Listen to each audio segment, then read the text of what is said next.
everybody. This is Kama with Pursuing Your Passion, and we are live with Keith and Tina Maddox. I'm really excited about this show because this is family to me. This is not just people I met. This is family. We've been knowing each other since I don't even know how many years.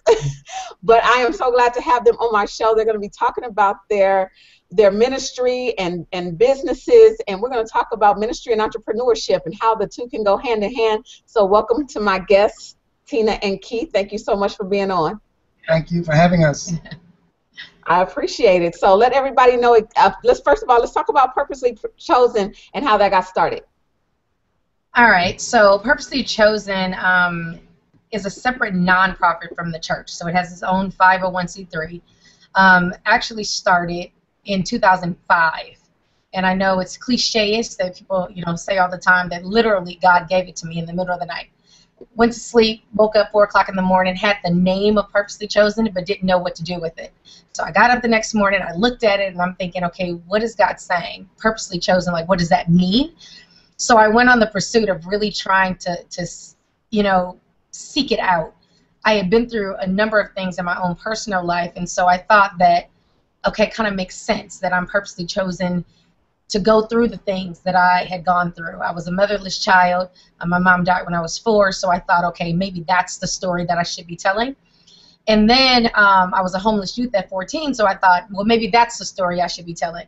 So the pursuit really started right there. So I, sought out to open a shelter is what I was trying to do. It was like a drop-in center for girls that were homeless, ages 12 to 17, and just a place for them to come to receive love and support and guidance, but not necessarily to stay because I didn't have like a facility or anything for them. And so I met with a consultant and we established the name. We did all this stuff, all the business part of it.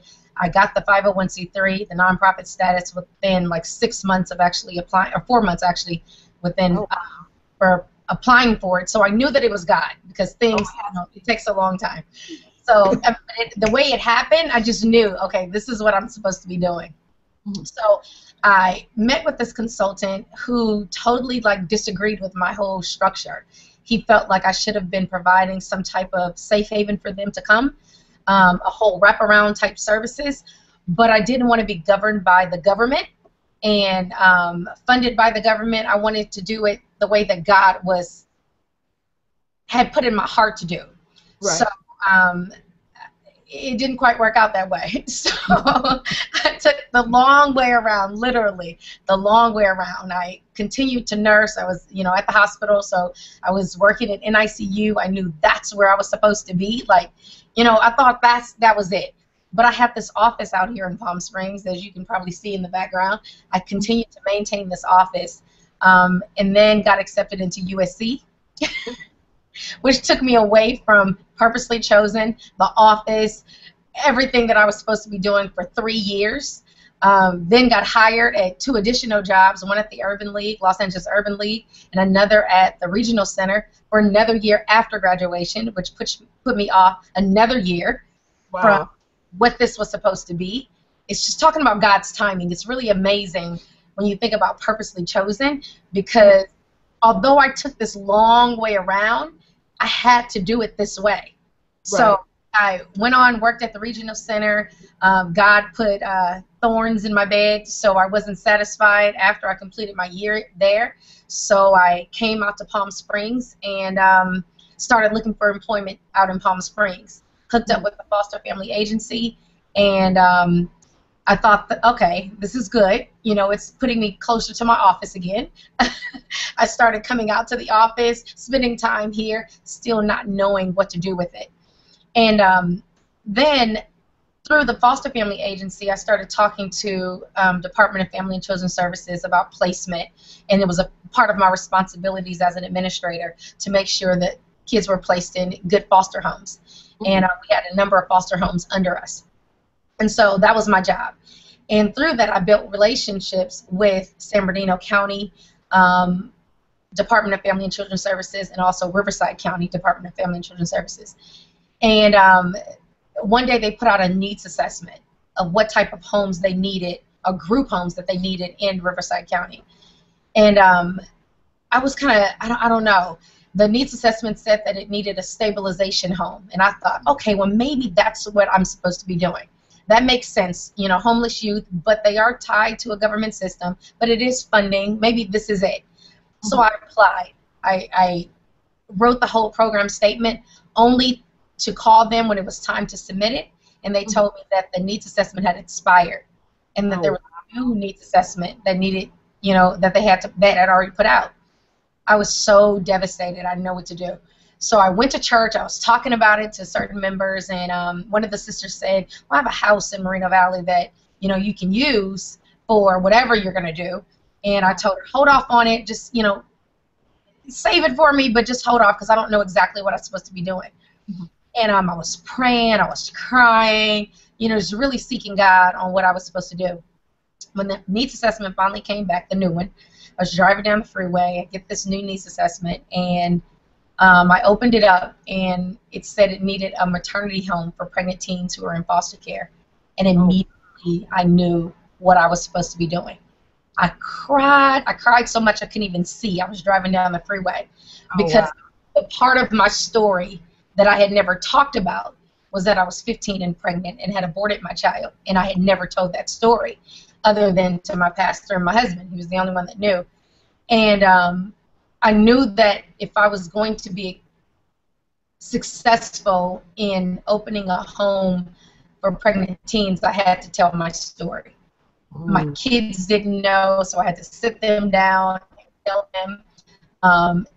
It was difficult, but I knew at that point that I was purposely chosen to do exactly this. And so I wrote the program statement for that. It was very easy. Things got started right away, accepted right away. As soon as I submitted it, things were approved. I mean, it was just wonderful. But it was painful at the same time because I hadn't dealt with it. So, you know, a part of me that was just a part of me was my story, was my secret. And it wasn't my secret that I thought that I should share with the world. It was just a part of my journey. And I didn't know how to now apply it to my life. And so I just started talking about it. I started telling everybody about it. And I was sharing with another sister at my church about, you know, the possibility of opening a group home for pregnant teens in foster care. And she said, oh my gosh, wouldn't it be amazing if you know, had an open house and the whole open house was a baby shower. And oh my gosh, it stuck with me. I thought that was so wonderful. I went home. Again, you know, I'm wrestling at night, can't sleep, and this baby shower thought was just on my mind. And I didn't know what to do with it other than I said, okay, Lord, I am going to use the baby shower, open house for the group home. Once everything's approved, it'll be a baby shower. But that wasn't it. So I started to, I set up it on Vistaprint, I think it's Vistaprint, and created a postcard for baby showers for girls who were in foster care or just was displaced, and they were teen moms who needed baby showers. And we sent out these cards to everybody as soon as the cards came, and people started calling. And it got the recognition that we were doing something while we were waiting. And so we started hosting baby showers once a month for girls who were in foster care and girls who were just homeless and are pregnant who were teen moms. And we've been doing that every month for the past over a year now. And now, drum roll, we've been approved and licensed and everything for the group home, and we'll be opening hopefully next week. Oh wow, that is great. Yeah, so it's oh my gosh. Yeah. Wow, I didn't Yeah. A lot of work. I'm sorry, go ahead. Oh, Well, I'm just saying it's a lot of work. Oh, yeah, I'm sure. And I'm listening to your story, and it's crazy how the very things that we don't want to share, we have to, because God tells us that we have to. Even with my story of being abused, people don't know the depths. I started opening up more because I had to, and with what I'm doing, trying to speak or speaking, I have to, I have to tell people what I went through. But, God set that up for, I guess, for a time like this. And it's like, at the time, it's unfortunate Uh-oh, it looks like we have lost Tina and Keith. Did you guys come back on? It looks like I lost you guys. Are you there? We hear you. Okay, I don't know what happened. It jumped off. But yeah, I was just saying how, you know, just going through everything that we go through in life at the time, it's just like, Lord, why? Why are we going through this? Or even looking back, why did we? But it's a blessing in disguise. So you always know it's from the Lord, especially when you go through all these hoops and things. Things never tend to just happen because He has to mold us and make us to who we are. So I'm excited. So what's going to happen at the grand opening for that? And if I can be a part of that, I want to be there. Yeah, well, we're actually, we're going to have the open house on Saturday. We just got licensed on the 9th. We were told on the 10th. So just a few days ago. And so now we're in this rush of, you know, trying to plan for this baby shower, this grand opening. That's going to be Saturday, April 19th from 1 to 4. It'll be in our home at Moreno Valley. Everything's already set up. We're ready to go. And after the grand opening, we'll be open for placement. So. Oh, wow. Oh, that's right in my backyard. That's where I'm at. So that's great. I'm going to definitely try to make it if I can. I want to talk about how is this working together, Pastor Keith Maddox. I had to get so used to calling you that. For a long time, I keep saying Pastor Maddox because, you know, I have to be respectful. But how is that working? You guys now have this business that is, I know it takes a lot of time, and I know it's pastoring, and then you're first lady. I know that takes a lot because you guys have to deal with the issues of the church, because we know, I don't care how big or how small, you have issues in the church. You have, whether good or bad, just different things that's going on. How is that tying together with the business and personal? Like, how are you guys working that together? Well, the thing is, I think understanding, first of all, that what we do is ministry. And at the same time, ministry and service are both hand in hand. Right. A lot of the girls that, well, let's be honest, when it comes down to the church and pregnant teens, that's taboo. Nobody wants to touch it. It's, you know, off hands, and it's something that nobody wants to deal with. But in the day that we're in right now, that's something that we have to address if we're going to be successful in mentoring and ministering to the hurting teens that are around us. And so what this does for us is it gives us another arm to be a servant to those who are in need outside of the four walls. Yes. So it's a lot of work, and I have found out that it is rewarding, not just for me internally, but it also is rewarding because I'm also helping fulfill my wife's dreams. Yeah. So that works.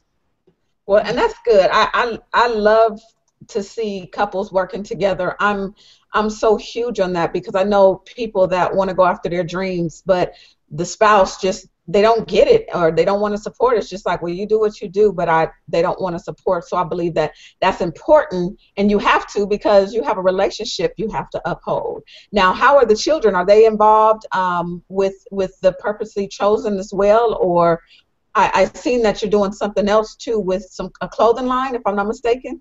Yeah, so the kids are definitely involved. They volunteer at all the baby showers. They're definitely a part of the games. They love entertaining. I have enough kids, so sometimes the girls that we serve don't have families. So if they're in foster care, because my profession is being a nurse and a social worker, I have access to the families. So I'm able to bring their families that they probably haven't seen in a couple of years. Oh, wow. They're able to come to these baby showers. So it's kind of like a reunion. And it's really nice because even though, you know, that may have been the perpetrator, they have visitation. So we use the shower as an opportunity to visit. But we also build the support around this child because aunts come and uncles and all of this stuff. So anyway, my kids come as this additional support to kind of mix in the crowd where it doesn't necessarily feel like a social service visit. Right. Feel like it's just all social workers there. You know, my kids are lively, so we have the music going, they participate, and so they're huge with it.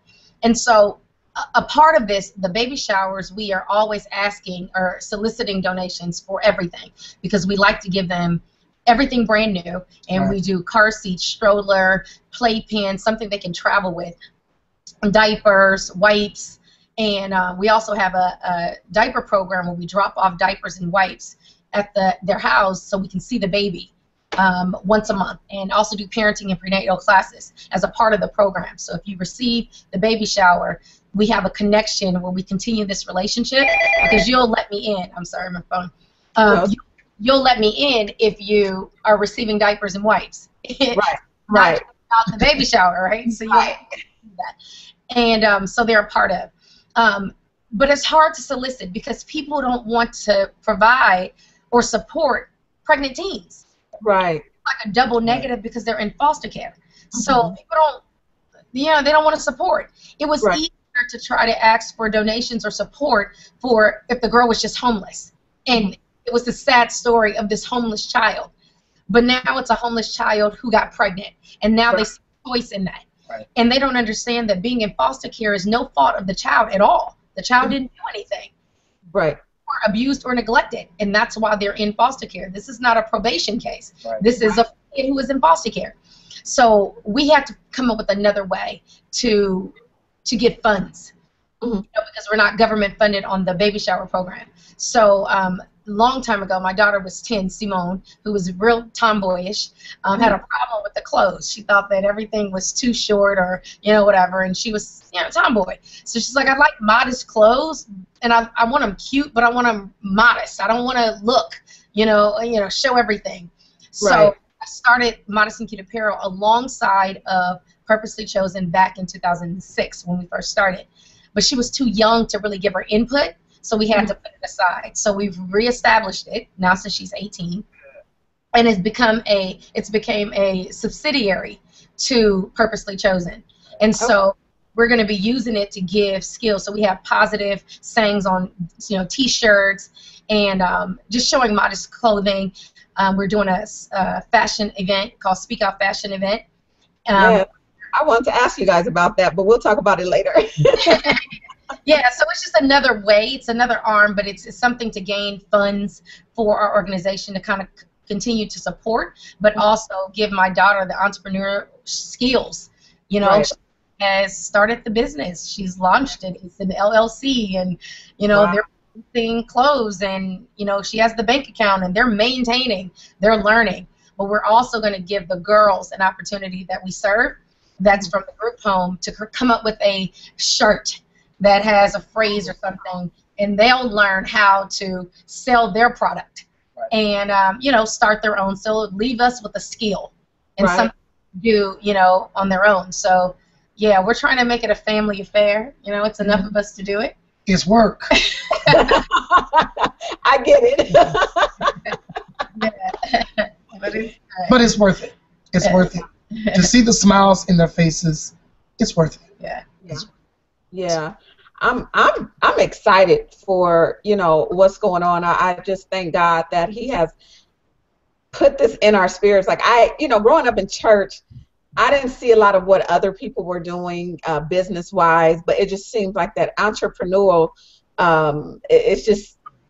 it's running rapid in the churches, and I pray that more people go out and go after it, because I feel like, we are in four walls. We have to get out, and how do we get out better than something that you do, something that God gives you, especially something like what you're doing. I've never heard of anything like this before in my life, and I'm sure there's probably millions upon billions of other people that's never heard of this as well. But we do, as a church, we feel like, teen pregnancy, you need to sit in the back, be pushed aside, don't get help, don't get, kind of in a bad way. And we do have to see things differently. Things are done, things happen, not that we even agree with it, but where do we go from here is the question. Even seeing what you guys were doing on Facebook, to be honest, I didn't understand it at first until I started watching it more. And I always say, Lord, open my mind, open my mind so that I can understand. So that way, if there's a way that I can help in any kind of way, I will. And especially you guys are in Moreno Valley, I'm linked with a lot of people in the community, and we'll talk off air about some people that I want to link you guys with to see if they can help contribute somehow, some way with what you're doing, because they are so for the youth and trying to get them, on the right track. So it's it's a blessing in disguise. God always connects people at the right time to say, okay, now it's time for you guys to link and do, whatever it is that He wants us to do and put together. Pastor Maddox, yes, ma'am. My brother, my friend, you have such a huge responsibility. I mean, again, you have your church, you have your wife, you have your church, you have your children, and you have to balance all this. How is this working for you? I know it's work. How is it working for you? I'd have to say that I have to balance it very carefully. I realize I wear a lot of hats, and sometimes that can be frustrating. Mm-hmm. But one area laps over into the other area, and sometimes I have to step back and just stop. It's not easy. I'm not going to say it is work again, but it is. But I can say when you get to the point that you find that it is satisfying your spirit and satisfying your soul, it doesn't matter the hours, it doesn't matter the time, it doesn't matter the energy. It's like I always say, I would rather wear out than rust out. Because there's a lot of people that are actually, and I'm not throwing off on anyone, but a lot of folks in church aren't doing anything right that makes a difference. And that's what we wanted our lives to be. We wanted our lives to make a difference. We wanted it to count. And for me, that's satisfaction. Yeah. I'm doing what God has put in us and dare to touch that which most of the church is afraid of. Yeah. I mean, it definitely takes courage, but we do have to balance. Like, I know for him, he has to prepare, for ministry, especially on Sundays. And so we try to do our baby showers earlier in the day so that we can, because I need him. So I need him to help me and lift and come on, I need you this and loading and picking up, running to Costco and like, go get ice, go get this, so doing all that. So we are conscious of that. But I can say that working on the group home part has definitely brought us closer together.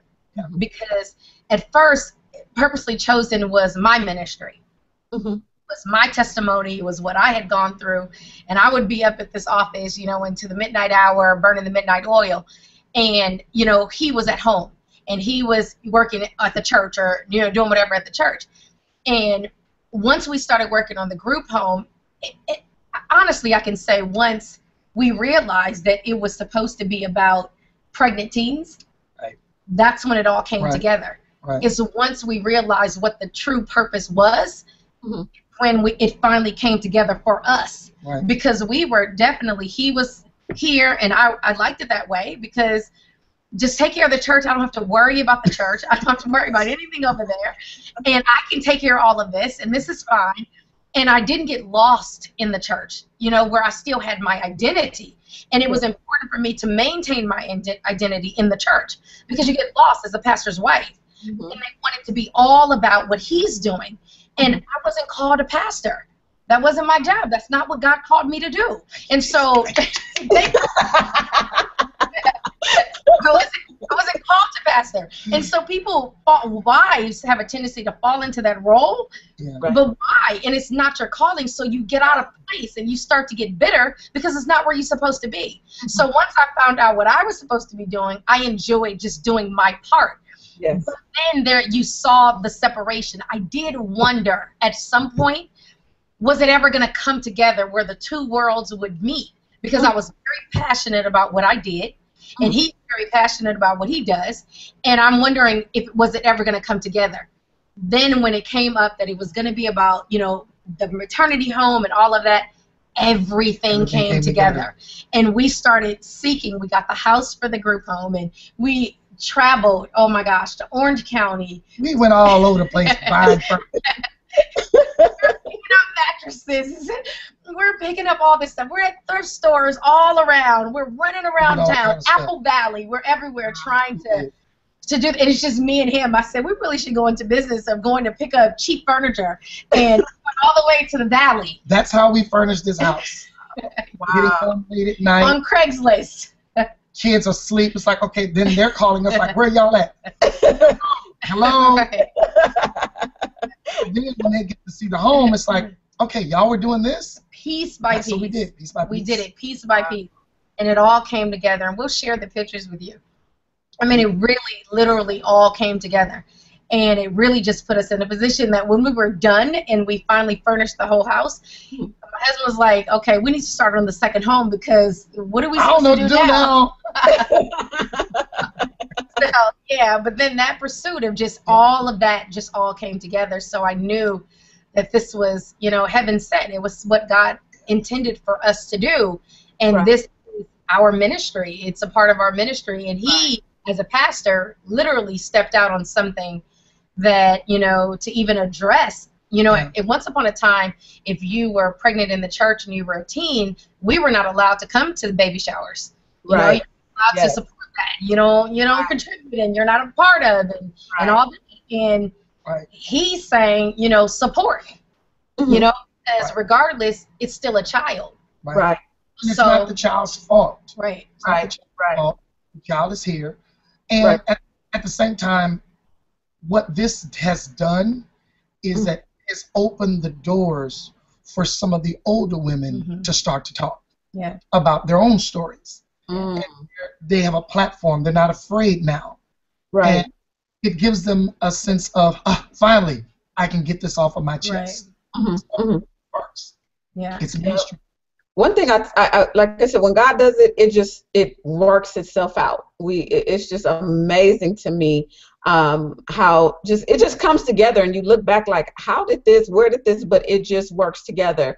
But you guys also talked about, or Tina, you talked about not being in that first lady type status where, I'll put it in my own words. I'm not gonna say you said this exactly, but you know, people do. I see people get caught up into titles, and they get so caught up into who their husband is that sometimes they do lose their identity, and they don't follow through with what God has actually put them here for. Because I believe that we all have a purpose, and I know we do. I have something the Lord has given me to go talk to churches about understanding purpose, because people think that, you know, if you do anything outside of being right under there, being on that special row and doing certain things, like that's taboo, you know, in the church, and it's not like that. God has given us all something, and something special and unique, and that's the difference. It's unique. We are peculiar people, so people shouldn't expect it from us, which is good. But when they see it, they see God in it, and they know that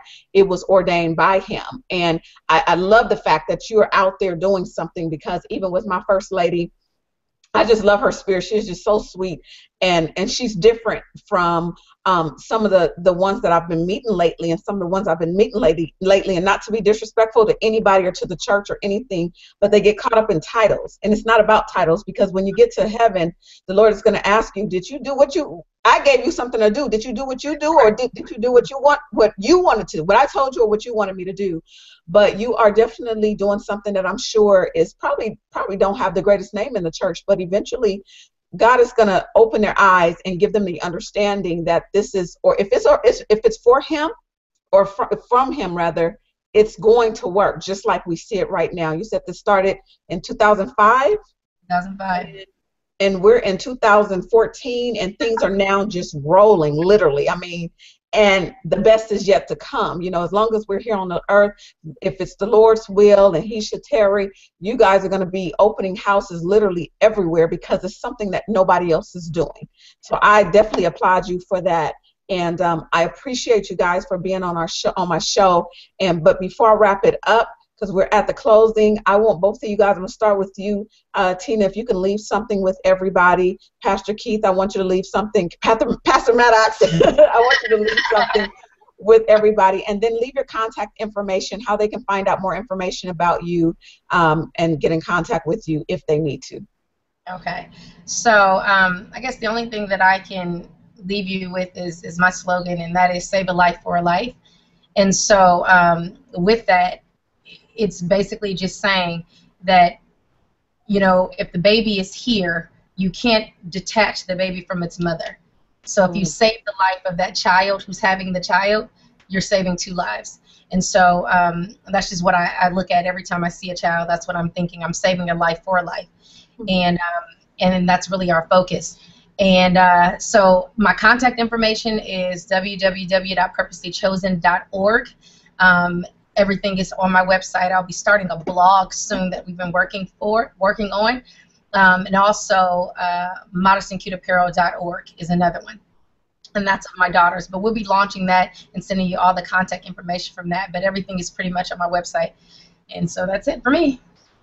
Well, I will say to everyone, pursue what God has put in you. Yeah. Just because you don't see it right now does not mean God didn't give it to you. You have to pursue it.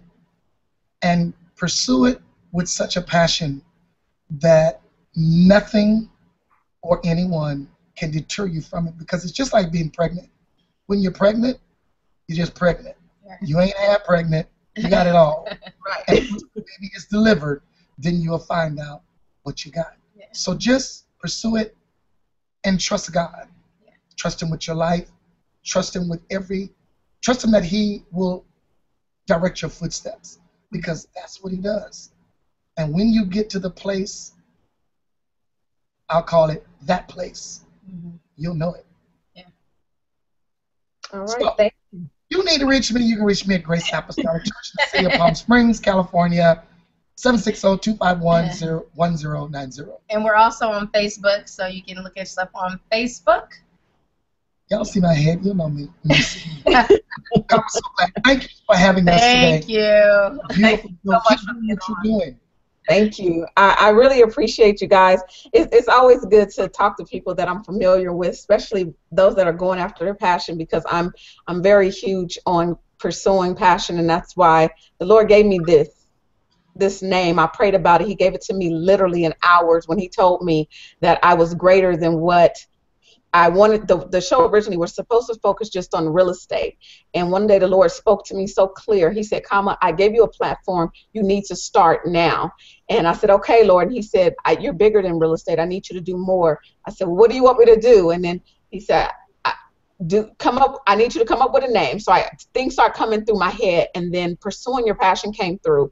And the reason why He gave me that was because people have to understand that even in your passion is where you're going to find your purpose. With me helping people, just growing up in the church, I ushered, worked in the kitchen. I was in the youth choir, and thanks to my youth choir director who put me into tenor because I was singing so low. Let me tell you this story really quick.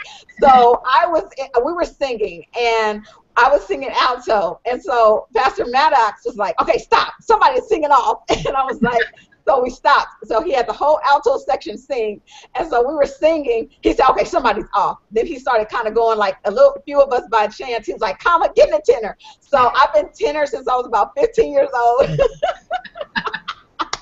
But it was good because I love singing tenor anyway. But we have a history, and this is people that I know. This is family, and I thank God for your ministry, what you guys are doing, going after what God told you to go after, forgetting what everybody else may say around you. You went after it because this was from God. So I pray much success for you guys. My support is given to you guys, and my goal is to support a nonprofit. So your group, one day, I know I told you, Tina, that I'll support you, and I have not forgot. I will be supporting you the best way that I can. So thank you guys, and thank you. And for those that are watching, make sure you check me out at kamaspeaks.com. I'll be launching my radio station hopefully within the next few weeks, next few days. It'll be kamaspeaksradio.com. If you know anybody that is great for the show that you want to hear, make sure you tell them to go to kamaspeaks.com, fill out the contact us form, and I will get back with you within 24 to 48 hours. Follow me on social media, just hashtag Kama Speaks. You will find me everywhere: Facebook, Twitter, Pinterest, Instagram. Of course, I am on YouTube because you're watching me on YouTube, so make sure you subscribe, and make sure no matter what you do, you always pursue your passion. Thank you so much for watching. Have a great night.